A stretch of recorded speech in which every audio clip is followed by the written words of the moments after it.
Paul was here 18 months ago, launched us off with our partnership with Compassion. He's been in touch with me during the year, and I'll hand over to him to tell you what he's going to do. Cheers. Thank you, David. Good morning, everyone.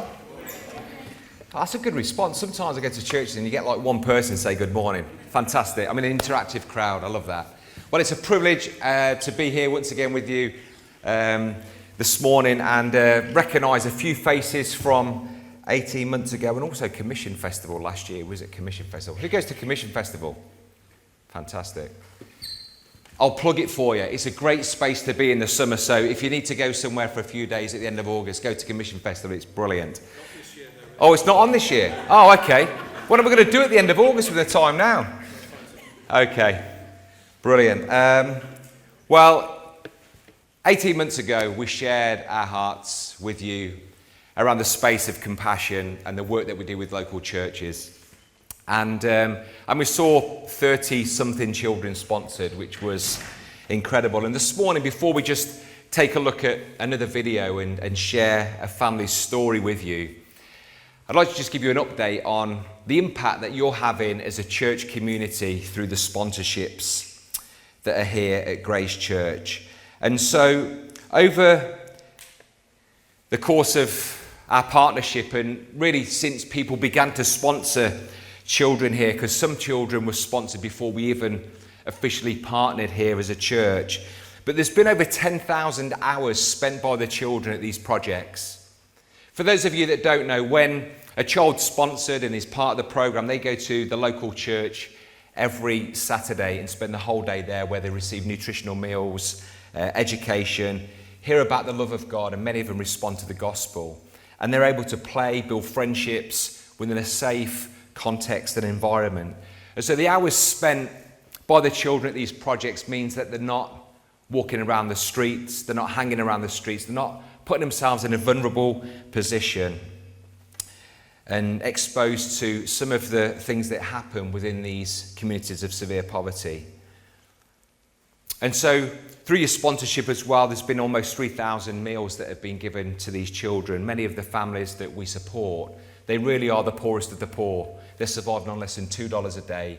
And some days they go without food. They might go a number of days without food. So our goal is to really provide nutritional food for these children during project days, which will enable them to grow physically, as well as other areas of their lives. And each year we see doctors come to the projects and give medical checks to check their health and their welfare. And if a child becomes ill at any point, then they have a card because they're part of the Compassion program and they get access to medical care. There's over 5 million children under the age of 5 that die every year through preventable disease. It's complete injustice, and we want to change those demographics. And so medical attention, access to medical care is vital for the health and well-being of every child. And also we're able to give Bibles out to the children and their families as they go on a journey of developing a relationship with Christ. And so your gifts over this past 12 months have accumulated to just over £14,000, which is a phenomenal amount of money. It's incredibly generous, and that money benefits the child and the family, and we see incredible things happen, not just in their lives, but within the lives of the community. And there's also been 23 additional gifts sent, which means that a sponsor has sent a birthday gift to the child or a family gift. And our care workers that are working with these children and families, they'll sit down with them when they receive a gift and they will talk through with them what is the most effective way to spend that finance. For us, we might want to buy them a pair of shoes or a new coat, but actually that might not be the right thing for them in that moment. And so we just empower the local church, the people that are working with these children and families. They know the needs more than we do, so we empower them to make those decisions.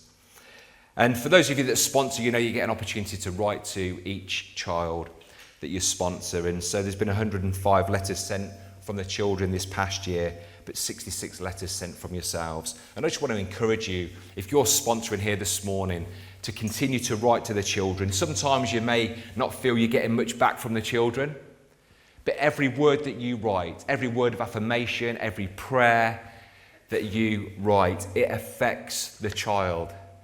We know, don't we, through Scripture that words can bring life, words can bring death. But the words that you pen on that paper or put on your phone and send digitally, they are affirming that child and in their development and growth. And so at the moment, there's 35 children sponsored here through Grace Church, 21 girls and 14 boys. And there's some pictures behind me of the children that are sponsored from here. And if you sponsor a child and don't recognise your child's face on the screen this morning, come and see me afterwards and we can easily link your child to this community. The reason we do that is so we can celebrate and see the impact that's happening from you as a church community, not just you as individuals, and be able to celebrate the goodness of God in that. And then with the 35 children that are sponsored, there's 30 that live in Ghana. When we began our partnership 18 months ago, Ghana was the chosen country to focus on because many of you know Pastor Eustace and his family are leading a church out there in Ghana. And this morning we've got some children available from within the area that Pastor Eustace pastors the church, as well as one of the projects that we partnered with in Accra. And then there's just some images there for those of you that have not made your way out to Africa or even Ghana of what communities can look like.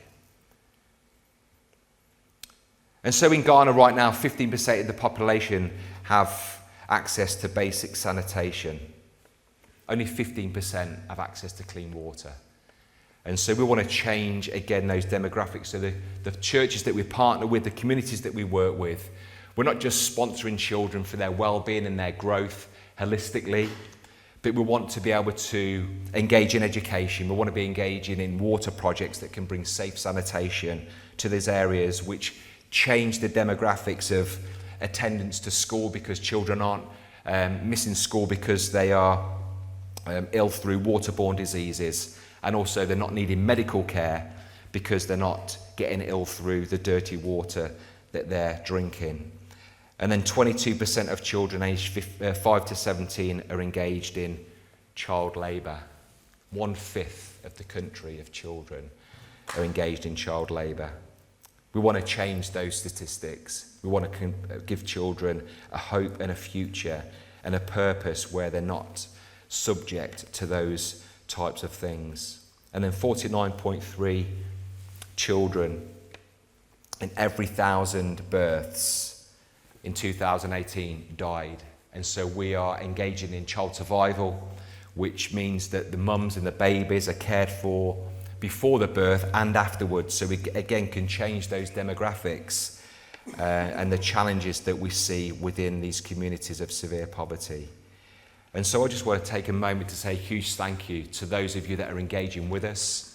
You are making a tremendous difference. Lives are being transformed in Jesus' name through your generosity. And this morning we just want to say thank you as an organisation for partnering with us, and for those of you that are sponsoring children and making an incredible difference. This past August I had the privilege of going to Uganda with some church leaders just to show them some projects and some interventions that they had engaged in over the last 20 years. And one of those projects that we visited, there was a family there called the Basinja family. And we have a video of the family's story of how it all began when we came across them in 2016, 2017, when we started to partner with the local church. So let's just watch the screens for a moment and just see what life was like for the Basinja family out there in Uganda.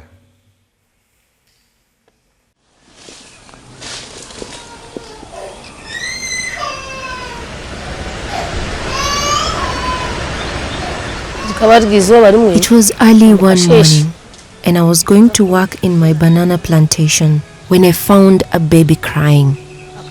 She had been abandoned at just 1 month old, and we couldn't find her parents. We took her in and did our best to raise her. My husband Daniel and I were born into very poor families. I never had the chance to go to school, and because of Daniel's disability, he's also limited in what he can do. As a baby, I didn't always have food for Blessing. I tried to find extra work I could do in exchange for milk. But because I couldn't feed her properly, she had many health problems and became severely malnourished. But I had to do what I could, even though she wasn't mine, and I believed that with the little I had, I could give her an opportunity to live. This community is affected by extreme poverty. In fact, it is some of the worst poverty that I have ever seen. Many people in this community struggle to survive. It is even more remarkable, therefore, to meet the Businja family, a family that was already struggling, but decided to receive in an abandoned child who was not their responsibility and made him part of their family.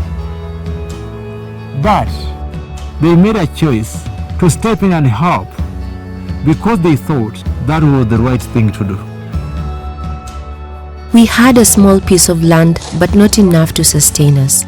So I would work as a day laborer in other people's farms.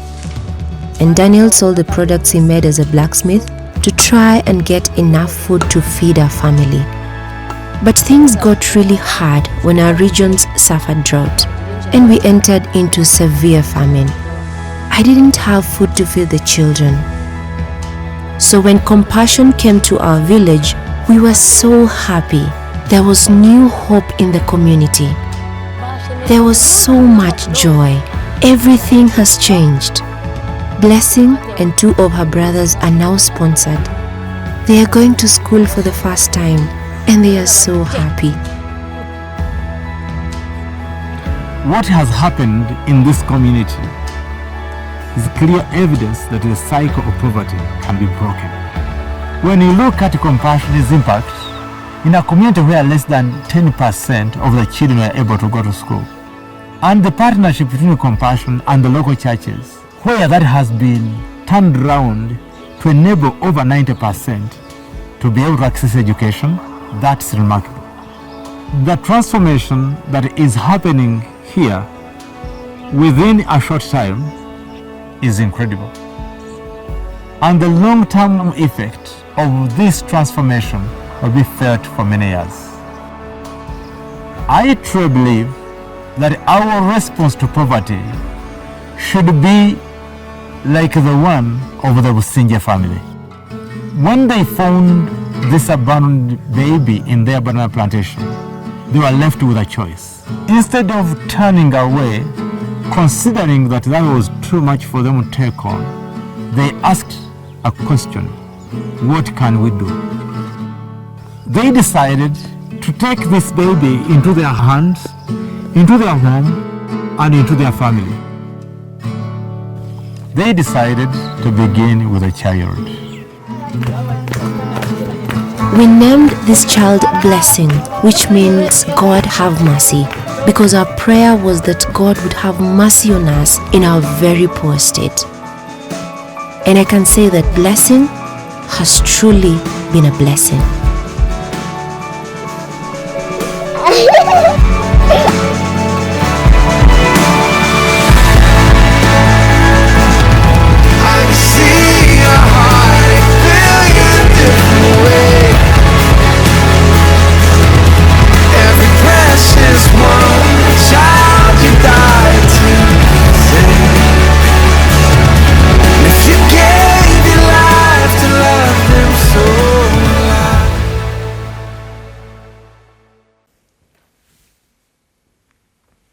When I think about the Businja family and the fact that they chose to take on another child in their desperate situation,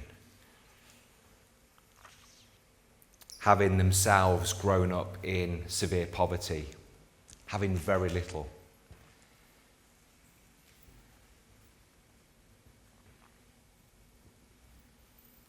I think about, what could I do? I don't know if any of you remember what I spoke on 18 months ago, but I shared a story of something that happened to me when I was 16 years old. And I was doing an outreach in Leicester Square in London, when you used to do dance and drama, share your stories and those kind of things. And a crowd had gathered around in that situation, and I encountered a homeless man over a couple of days, and his name was Clint, and he'd been on the streets for 25 years. And one afternoon I led him to the Lord, sitting in Burger King having some lunch, and at the end of the day we got back together as a team, and one of the church leaders said, "Hey, has anyone got anything to share?" And Clint stood next to me, and he put his hand up and he said, "Yes, I do." And this church leader pointed at him and he said, "You've got nothing to say." And in that moment, as a 16-year-old, I understood that even though this man was a Christian, he didn't fully understand the kingdom of God. He didn't fully understand the heart of God. You see, because in Proverbs 31, verse 8 and 9, it says, "Speak up for those who cannot speak for themselves.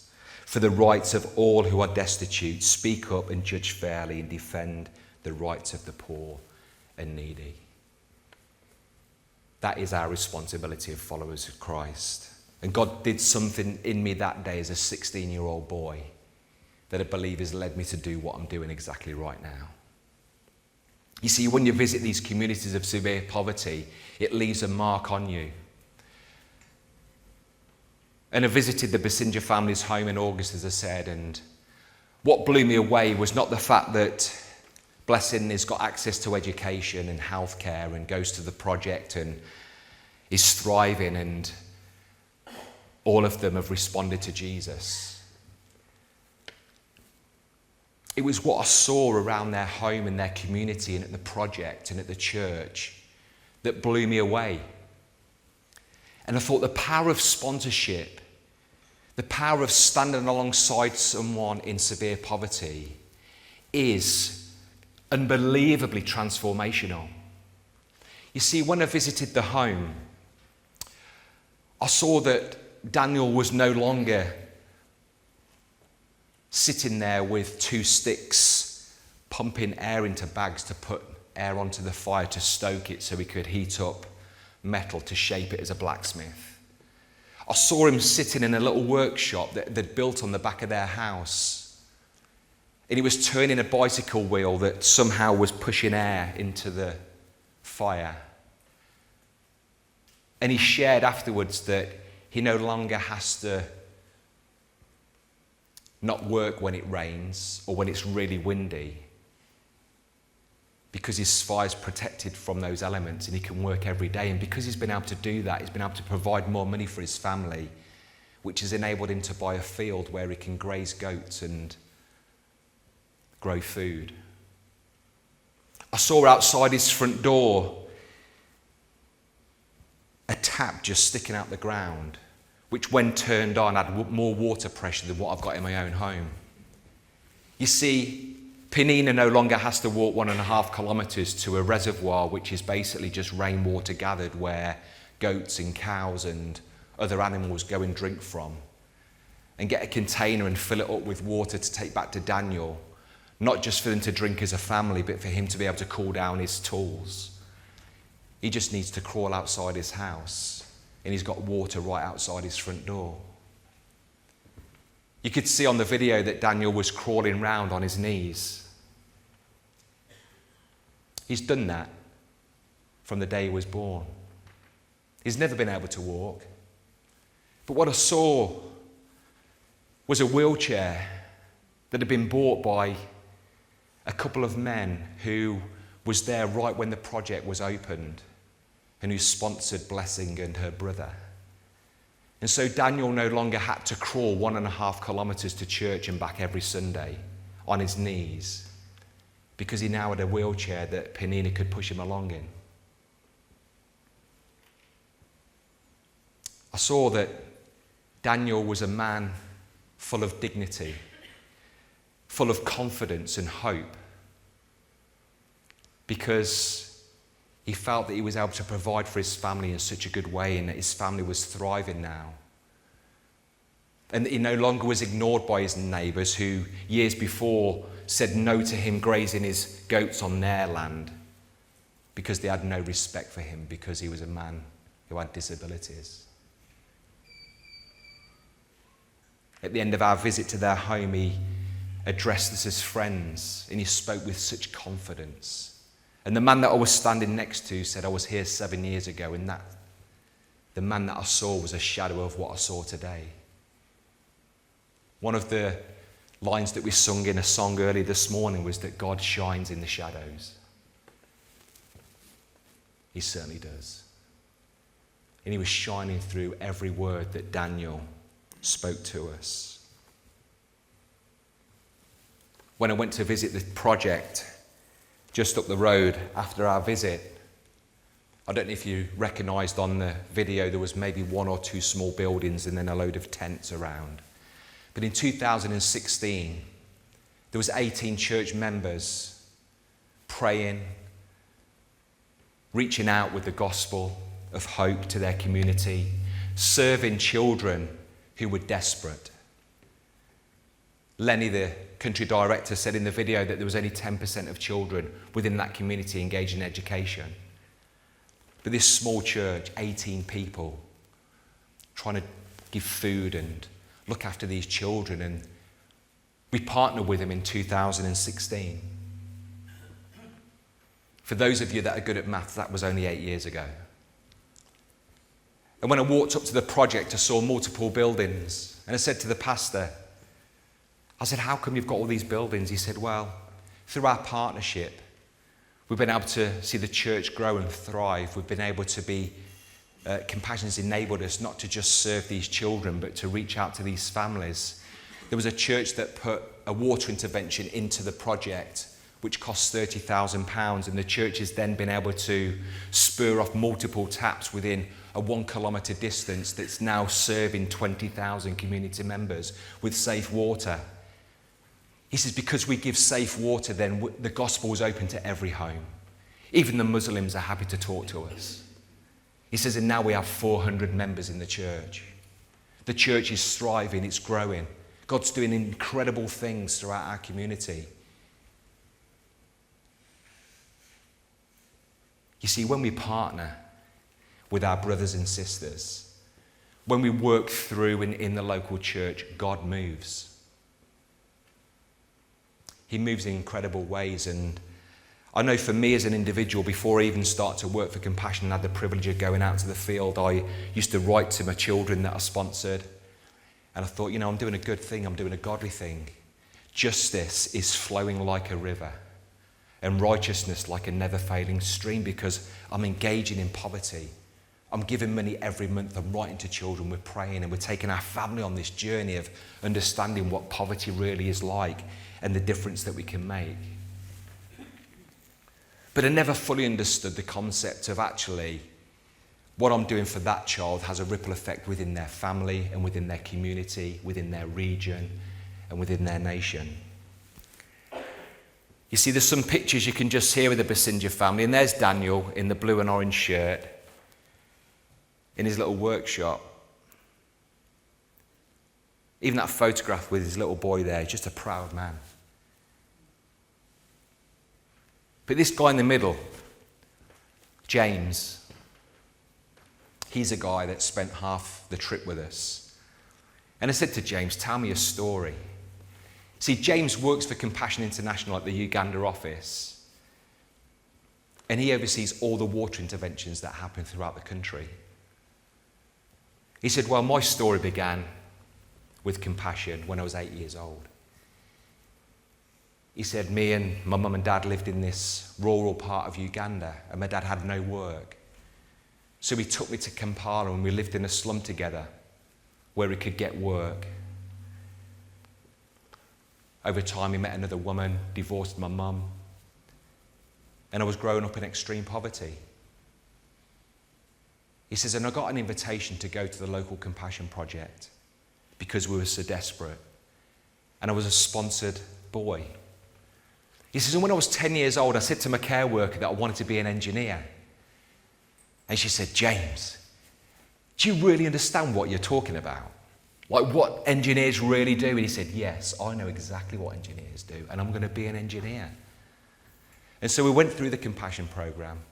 He went to university, studied engineering, and he wrote his thesis on how to provide safe and sustainable water to communities of severe poverty. And now he's changing his nation, providing water in multiple places where the need is most, in Uganda. Now I wonder, on the day someone said, I'm going to stand alongside James and sponsor him, if they really knew where it would lead. You see, the truth is this: we never know the impact that our lives can have here in Salisbury, with the wonderful work you're doing locally, or beyond this area, or even across in the nations, this side of heaven. God's just asking us to step into the space and to be obedient. I love the Gospels. I love reading about the life of Jesus. It's inspiring, but it's incredibly challenging. And Jesus ultimately shows us God's heart for the poor. In Luke 17, verses 11 to 19, we read the account of the 10 lepers. Jesus healed 10 lepers, a group of people who were considered unclean and were outcasts from society. They lived in poverty and isolation, and Jesus didn't just heal their physical sickness, but he restored their place in the community. You see, Jesus in this moment teaches us the importance of his restoring dignity to those who are marginalized. He demonstrates that care for the poor and the outcasts involves more than meeting immediate needs. It's about offering inclusion, healing, and wholeness in all aspects of life. Daniel's a wonderful example of that. In Matthew 14, verses 13 to 21, where Jesus feeds the 5,000, when Jesus saw the large crowd following him, he was moved with compassion and provided for their physical needs by miraculously feeding over 5,000 people with just 5 loaves and 2 fish. Jesus shows us that we're to meet the physical needs of the poor and hungry, even when resources seem scarce. He models generosity and the trust that God will provide when we give with compassion. The widow's offering in Mark chapter 12. Jesus observed a poor widow giving 2 small coins to the temple treasury. Through her gift, though her gift was small compared to others, Jesus commended her because she gave all that she had. Jesus shows us that the value of a gift is not just in the amount, but in the heart and sacrifice behind it. Even those with little can demonstrate great generosity, and God honors that. It's a reminder that we should not overlook the contributions of the poor or underestimate their faith. Going back to 1987 when I was 16 years old, I realised that God uses the poor and the marginalised to speak and change people's lives. My life is different because of Clint. Not just the fact that I had the privilege of sitting down with this man who had been on the streets for 25 years, and he's probably no longer with us. It wasn't about me having the privilege of sharing my faith and leading him to the Lord. But that moment where he thought he had a voice, and he was shut down because he looked dirty, he smelt a bit, his nails were black, and he had a bottle of whiskey in his coat.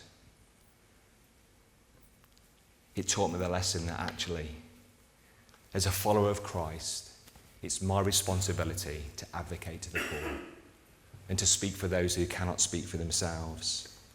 And within the countries that we work in, we know that children are the most vulnerable. They don't have a voice yet. But as we stand alongside and support them and their families, they grow in confidence. We see hopelessness become hopeful. And we see lives transformed. It's the heart of God. It's the heart of God. And this morning, in a moment, David's going to extend an opportunity for those of you this morning that maybe don't sponsor a child to consider doing that. Maybe you're here this morning, you already sponsor, and you may think that actually we could do another one. All I will say to you is this, is go with what God's saying to you and trust him. I'd like to stand up here in front of you and say that our organisation is perfect.